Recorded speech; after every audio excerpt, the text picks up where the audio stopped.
آپ اگر خوبصورت سیکرٹری کو رکھیں گے اور آپ ان کو ڈکٹیٹ کریں گے, آپ کے دماغ میں کچھ نہیں ہوگا تو آپ کو ڈاکٹر کی ضرورت ہے, آپ کو کچھ بیماری ہے. ڈاکٹر ذاکر نائک اگر 20 منٹ تک کسی بھی خاتون کو میک اپ میں دیکھتے ہیں ٹیلی ویژن کے اوپر, انہیں دیکھ کر اس کا مطلب ہے ڈاکٹر ذاکر نائک کے ذہن میں گندے خیالات پیدا ہوتے ہیں, ان کے ذہن میں ہلچل ہوتی ہے. لوگ مجھے کچھ بھی بولے, بزدل بولے, کچھ بھی بولے, کائر بولے, میں تو میرے اللہ اور اللہ کے رسول. یہ انہوں نے پوچھا کہ آپ نے لڑکی کو انٹرویو دیا, اس میں بہت سے لوگوں نے نیگیٹو. ابھی سما ٹی وی پہ میرا انٹرویو چلا ہے نا, سما ٹی وی پہ میرا انٹرویو چلا ہے, خاتون ہیں کرن ناز, انہوں نے میرا انٹرویو لیا ہے اور پھر لوگوں نے کہا دیکھو بال کھلے ہوئے ہیں, مفتی صاحب کیسے خاتون کے سامنے.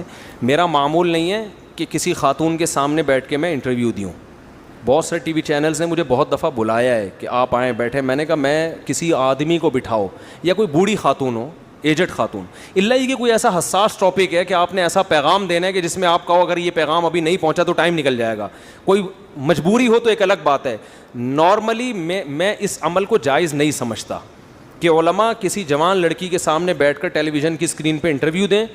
میں نہیں کہہ رہا کہ جو علماء یہ کر رہے ہیں وہ غلط ہیں, برے ہیں, ان کے پاس کوئی دلیل ہوگی یا ہو سکتا ہے ان کے پاس کوئی تعویل ہو, لیکن میری رائے یہ ہے کیونکہ اس سے بے پردگی پروموٹ ہوتی ہے, اس سے میسج یہ جاتا ہے کہ یہ کوئی غلط بات نہیں ہے, یہ میسج جاتا ہے. اس لیے ٹیلی ویژن چینلز میں جو میرا اب تک معمول رہا ہے وہ یہی ہے کہ میں اسٹوڈیو گیا تو پتہ چلا کہ کوئی جوان لڑکی بیٹھی ہوئی ہے انٹرویو لینے کے لیے, تو میں نے وہاں وہ انٹرویو کیا کر دیا, کینسل. میرا جب سے ٹی وی میں جانا شروع ہو میرا یہ معمول ہے, میں کہتا ہوں بھائی کسی آدمی کو بٹھائیں.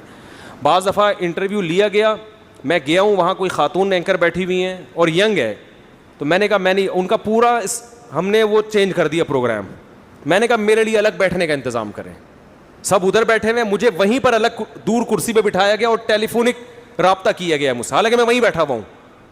سمجھ میں نہیں آ رہی بات, میں دور بیٹھا ہوا ہوں, میرے لیے الگ بیٹھنے کا انتظام کیا گیا اور مجھے ٹیلی فون پہ لیا گیا ہے. تو میں اتنا اہتمام اس میں کرتا ہوں.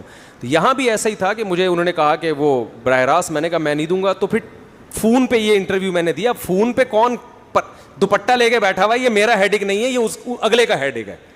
فون پہ تو صبح شام خواتین کی کال آتی ہے, میں تھوڑی آپ دوپٹہ پہن کے بات کر رہی ہیں یا دوپٹے کے بغیر بات کر رہی ہیں, کیونکہ نیچے لوگوں نے بہت برا بلا کہا ہوا ہے, اس کو دیکھو مفتی کو, یہ کیسی بات, عورت سے کیسا فری ہو رہا ہے, عورت سے کیسی بات, دوپٹے کا کہہ کے دو اس کو. بھائی مفتی صاحب کو چاہیے تھا یہ تو بولتے کہ دوپٹہ لو. مفتی صاحب تو بھائی ساری دنیا کی عورتوں کو کہہ رہے ہیں دوپٹہ کیا, برقع لو, ٹھیک ہے نا. تو اس میں کرن ناز ہو یا کوئی بھی ہو, سب آ رہے ہیں اس میں, تو ہم تو ساری دنیا کی عورتوں کو کہہ رہے ہیں. اب کوئی خاتون مجھ سے کال پہ بات کر رہی ہے, میں کہ دوپٹہ ہے کہ نہیں ہے, برقع لیا ہوا ہے کہ نہیں لیا ہوا, تو یہ پھر زیادہ ہو جاتا ہے. تو میں نے ٹی وی والوں سے یہ کہا تھا کہ میں خاتون اینکر کے سامنے بیٹھ کے انٹرویو نہیں دوں گا. تو میرے سامنے کیمرہ مین تھا, کالے کلر کا تھا, کلر بھی یاد ہے, بڑی بڑی مونچھیں تھی اس کی. مجھے بدنظری کا اس میں کوئی عنصر نہیں تھا, سمجھ رہے ہو, نہ کوئی گناہ کی محفل تھی. اب وہ ان کا ہیڈک ہے سما ٹی وی والوں کا, وہ اینکر کو دوپٹہ پہنا ہے نہ پہنا ہے. ہم تو مشورہ یہ دیں گے بھائی دوپٹہ کیا, ہم تو کہنے برقع پہنا کے بٹھاؤ, بلکہ بٹھاؤ نہیں, آدمی کو بٹھاؤ یا کسی بوڑھی اینکر کو بٹھاؤ. لیکن یہ تو ان کا ہیڈک ہے نا, یہ ہمارا ہیڈک نہیں ہے. تو نیچے اتنے لوگوں نے نیگیٹو کمنٹس کیے, یہ دیکھو مفتی صاحب, یوں دیکھو مفتی صاحب. باقی یہ کہ وہ لوگ کہہ رہے ہیں کہ مفتی صاحب نے اس کو دوپٹے کی ترغیب کیوں نہیں دی. بھائی ہو سکتا ہے ہم نے دی ہو, یا ہو سکتا ہے ابھی نہ دی ہو, مصلحتاً بعد میں ہم دے دیں. فون کر کے میں کسی بھی وقت کہہ سکتا ہوں کہ محترمہ دوپٹہ لیا کریں, وہ کہیں گے بہت شکریہ, آپ کے بیانات ہم نے سنے ہوئے, دوپٹے کے بارے میں بھی اور برقعے کے بارے میں بھی. دوسری بات یہ کہ یہ جو میں انٹرویو بعض دفعہ دیتا ہوں یہ بہت حساس ٹاپک ہوتے ہیں. چینل ٹی وی ہمارا نہیں ہے, سمجھ رہے ہو, میڈیا جس کے پاس ہوتا ہے تو آپ اس کی پالیسیوں کے مطابق چلتے ہو. یہ بڑی بات ہے, سما ٹی وی نے مجھے 4 شادیوں پہ بولنے کی اجازت دے دی, اور میرا یہ میسج بہت سارے لاکھوں لبرلز تک پہنچ گیا. میں نے اسپیشل فون کر کے کرن ناز کا شکریہ کل رات ادا کیا ہے کہ مجھے اس سے نہیں ہے کہ آپ نے میری شخصیت کو ہائی لائٹ کیا یا میرے بارے میں پوچھا کتنی بکریاں ہیں, کتنے دمبے ہیں اور کتنی سوئمنگ ہے, کیا ہے. مجھے خوشی اس بات کی ہے کہ اس سما ٹی وی کا ایک بہت بڑا نیٹ ورک ہے. میں جو 4 شادیاں 15 سال سے چیخ چلا رہا ہوں وہ میسج آپ کے ذریعے لاکھوں لوگوں تک الحمدللہ بولو, یہ بڑا خاندانی کام ہوا ہے. اس خاندانی کام کے میسج کو دیکھو, اس کے پیچھے دوپٹے اور برقع یہ جزوی چیز ہے. سمجھ رہے ہو کہ نہیں سمجھ رہے, یہ ایک جزوی چیز ہے, کسی کی ذاتی عمل ہے. تو دوپٹہ تھا یا نہیں تھا, یا برقع تھا یا نہیں تھا. تو آپ ان کو ضرور کہیں کرن ناز صاحبہ کو کہ مفتی صاحب کا انٹرویو لے چلے, ٹیلی فون پہ بھی تھا تو آپ ایک چادر لے لیں زیادہ اچھا تھا. تو یہ ان کو کہیں, اور وہ بھی شائستہ لہجے میں کہیں, گالیاں دینے کی کوشش نہ کریں. گالیاں دینے سے تو جو دوپٹے والے ہیں وہ بھی اٹھا کے پھینک دیں گے. ہمارے امام صاحب نا مسجد میں ہر مہینے بیان کرتے تھے قادیانی کافر ہیں. پہلا بیان ہم نے سنا, ہم نے کہا قادیانی کافر ہیں, جو نہ مانے وہ بھی کافر. بڑا جوش آیا ہمیں. اگلے دفعہ ہم گئے تو امام صاحب کا پھر بیان تھا, قادیانی کیا ہیں, کافر ہیں. ایک دفعہ ہو گیا, 2 دفعہ ہو گیا, 3 دفعہ ہو گیا. مجھے یاد ایک دن مجمع سے بندہ اٹھا بولا قادیانی کافر نہیں ہے. بھائی ہم نے کہا اس کو کیا ہو گیا؟ اس نے کہا نہیں ہے. ایک بوڑھے میاں تھے, وہ غصے میں کھڑے ہو گئے, انہوں نے کہا نہیں ہے قادیانی کافر, حالانکہ وہ نمازی آدمی, داڑھی ان کی.